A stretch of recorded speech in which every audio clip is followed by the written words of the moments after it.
As many of you likely know, Siege has an operator balancing problem. 10 operators on each side are picked constantly and dominate in the pick rate charts, while the majority of operators are rarely picked at all. So in today's video, I'm going to be showing you some of the underpicked operators that I think you should start running in your ranked games. Starting off with Thunderbird. Thunderbird's gadget was recently buffed in the new update, and that buff has made Thunderbird a lot more viable. Her Kona stations now, when you walk into their radius, will give you a small amount of HP and then slowly heal you up over time to full HP. This means that one Kona station can bring you all the way from 1 HP to maximum HP. However, if you get shot during the process of your regeneration, then the healing will cease, and you'll have to go back to another Kona station to heal up again. Even with that fact in mind, this still makes Thunderbird the strongest healing operator in the game, because her Kona stations are placed down, which means that if she dies, her teammates can still get use out of her healing stations, and because her stations have the opportunity to heal her teammates up to maximum HP, which is something that originally only Doc could do. This combined with the fact that she has amazing weapons in the form of the Spaz 15 shotgun and the Spear assault rifle as their two primary options, and a Bearing 9 secondary, allows her to have some true potential. And all of this comes along with her having great secondary utility as well, with a secondary shotgun, barbed wire, and a deployable shield. So you really can't go wrong with picking Thunderbird because she brings a ton of utility to her team,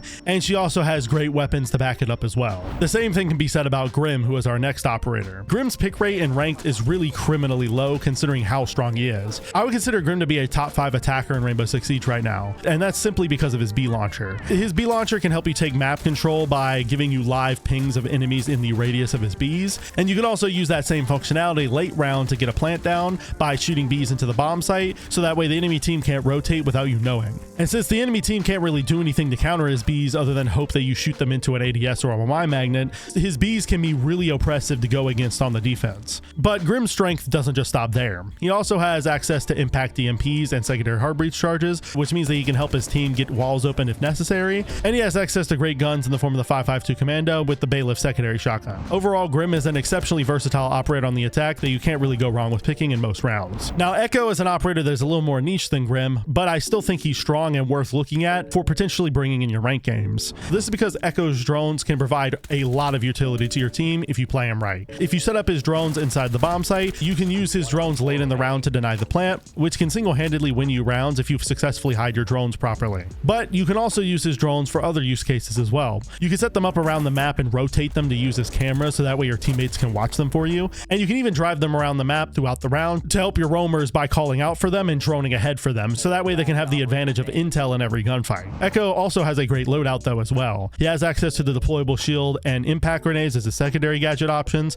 and then for weapons he has the MP5 SD and the Bearing 9. All of this combines to make Ekko extraordinarily strong for playing on the bomb site and just supporting his team with extra information and for potentially denying the plant. However, just make for sure that if you're going to play Ekko, that you actually call out with him, because the main strength of Ekko is that he can call out to the rest of his team. And if you aren't going to be doing that, then there's no point picking Ekko since you won't be getting a whole lot of utility out of his drones. And now an operator that can bypass intel that I think is slept on a lot is Nock. That's because of Ubisoft's recent buff to Nock's ability. Now when Nock activates her ability, it can stay on throughout the entire duration of the round. The only time her ability duration goes down is if she does something to reveal herself to cameras, like sprint, shoot, or use a gadget. This means that at the start of the round as Nock, you can enter the building, activate your ability, and then walk down hallways to flank the enemy.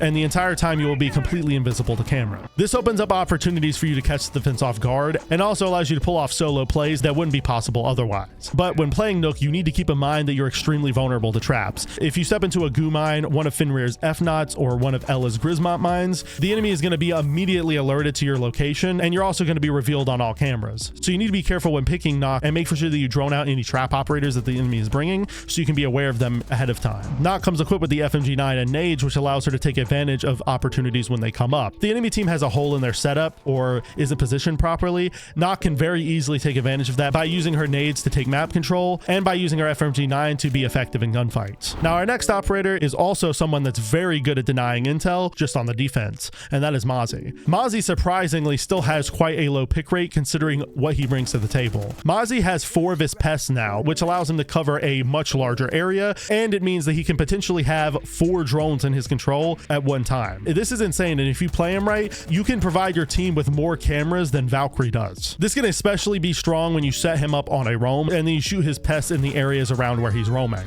This will make it a lot harder for the enemy team to drone you out and will buy you much needed time while you're on your roam. When you combine this with the fact that he has access to the Commando 9 and the P10 Roni, 2 really solid weapons, it allows him to really excel in this niche strategy. strategy. But Mazi also has some great secondary gadgets as well, having access to barbed wire and a nitro cell. So realistically, you can't go wrong with picking Mazi. His 4 pests provide immense drone denial capability, his secondary gadgets are amazing, and his weapons are solid as well. Now, if you need help gathering intel, then our next operator, Yana, is the perfect operator for that job. For some reason, ever since Yana lost her nades a long time ago, her pick rate has plummeted and has never really recovered. However, she is still a very solid operator. The reason why Yana is still solid in my opinion and worth running is because she has access to infinite drone, which allows her to, at the click of a button, make for sure a room is clear for her team and to gather information on what's ahead. This allows Yana to gather immense amounts of intel for her team, and no other operator can really compete with her other than maybe Zero. And when you combine this with the fact that she has 2 great guns in the form of the G36C and the ARX, and great secondary gadgets in the form of impact EMPs, smoke grenades, and a Gon 6, it really makes Yana one of the best entry fragging operators in the game, and I would also argue one of the best solo queue operators as well. Now, Tuar is an operator that is widely considered to be one of the best in the game by most content creators, including myself. However, in ranked, most people really aren't picking him, and they honestly should be. Tuar's gadget, his Zodo canister, is absolutely insane because it basically guarantees that you waste the enemy team's time when they try to get a breach open. This is because his Zodo canisters freeze any utility on the other side of a surface when he throws his canister onto it,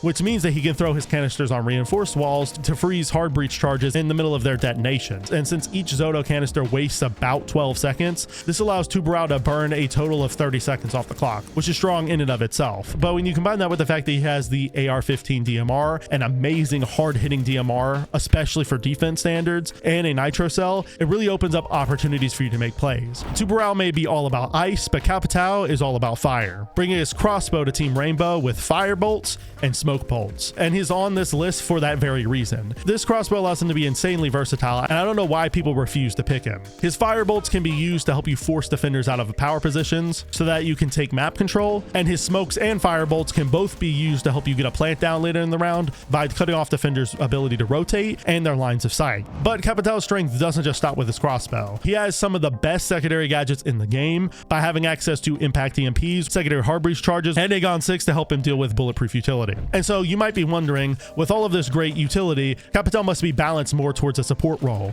which means his weapons are probably not going to be great, and he's probably going to be a 3 armor. Well, that's not the case with Capal. He's a 3 speed with access to the Para through 08, one of the hardest hitting assault rifles in the game, and the M249, probably the best LMG in the entire game as well. So if you're looking for an operator that is a great all-rounder that has something in his kit to pretty much solve any problem, Capal might be the operator for you. Our next operator isn't so versatile, but I still think that she slept on in the community at large, and that is Clash. The reason I'm putting Clash on this list is simply for the fact that in the recent update, her shield got a massive buff. This buff allows Clash's shield, when she activates her electricity, to knock enemy shields away. This means that operators like Blackbeard, Blitz, and Montagne will be insanely vulnerable when met with a Clash, and this can be used in your team's favor by allowing your teammates to swing them and potentially get a free kill. This is something you should be taking advantage of, especially since a lot of players are picking Blackbeard right now, and most players in the community are getting frustrated with shields. If you're tired of going up against shields in games, picking Clash will shut down their ability to use them effectively, and it will also influence them to stop using shields throughout the rest of the game. But even though Clash may not have access to weapons, she still has the benefit of bringing great secondary gadgets to her team.